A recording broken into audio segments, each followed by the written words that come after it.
ہم بات کر رہے تھے پی ٹی آئی کے کچھ رہنما آسٹریلوی ہائی کمشنر کے گھر ناشتے پہ بیٹھے، انہوں نے مغربی سفارتکاروں سے درخواست کی کہ ہماری مدد کریں چیئرمین پی ٹی آئی کی رہائی کی۔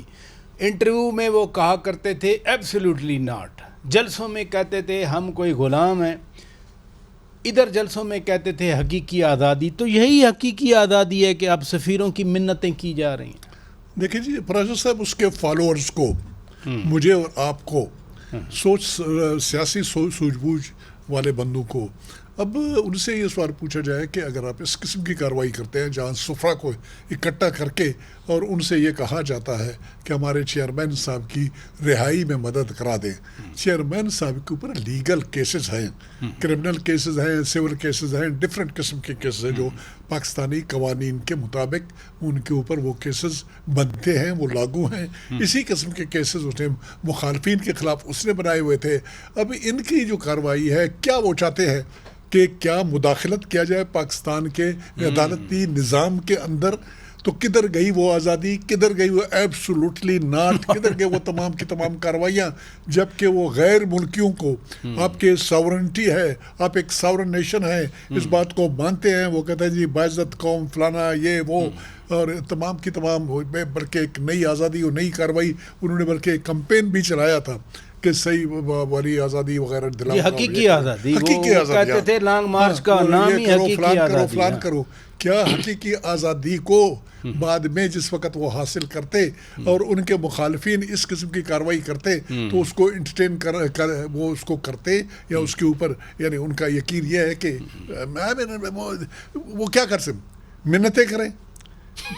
یہ جو فارن سفرا ہیں وہ پاکستانی گورنمنٹ کی منتیں کریں، نمبر 1، پاکستانی گورنمنٹ کے اوپر روب ڈالیں، نمبر 2، پاکستانی گورنمنٹ کے اوپر، پاکستانی اسٹیٹ کے اوپر سینکشن لگائے۔ کیا طریقہ ہے؟ سینکشن دباؤ پڑے گا نا، دباؤ ڈالنے والی کارروائی کیسے؟ کہ آئی ایم ایف سے پیسے بند کروا دیں، تعاون بند کروا دیں، چھڑوانا، ایک تو معافی دلوانا ہے، اچھا ٹھیک ہے نا۔ دوسری بات یہ ہے کہ وہ پریشر ڈالیں، دباؤ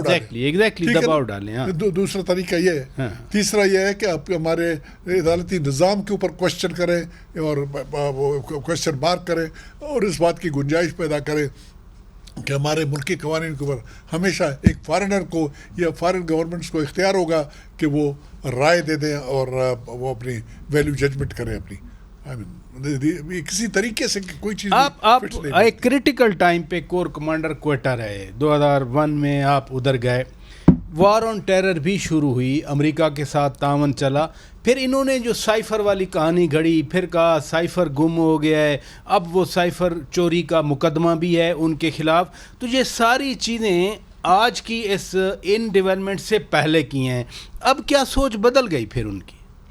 دیکھیں سائفر والا بڑا سیریس کیس ہے۔ سائفر میں اوتھ میں وہاں پر دیا، ان کے اوتھ میں یہ بات شامل ہے پرائم منسٹر کے کہ نہیں بتایا جائے گا گورنمنٹ کے کہ کوئی ایسی چیز جو کہ میرے نالج میں لایا جائے جو کہ ہمارے اسٹیٹ سے متعلق ہے، ان کی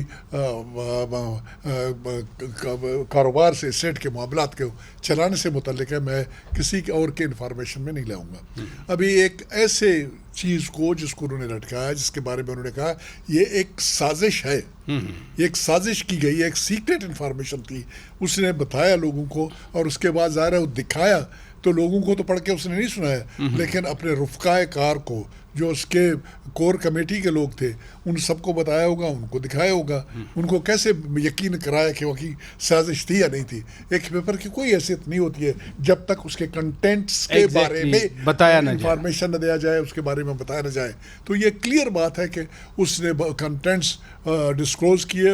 فریک آؤٹ کیے اور لوگوں کو پھر اپنے ساتھ ملایا اور جذباتی ماحول پیدا کر کے اور ایک ملک میں ہیجانی کیفیت انہوں نے پیدا کر دی۔ یہ وہ چیز ہے اور یہ ایسی چیز ہے کہ جس کو دفتر سے باہر نہیں لے جایا جاتا ہے، تو کیا پھر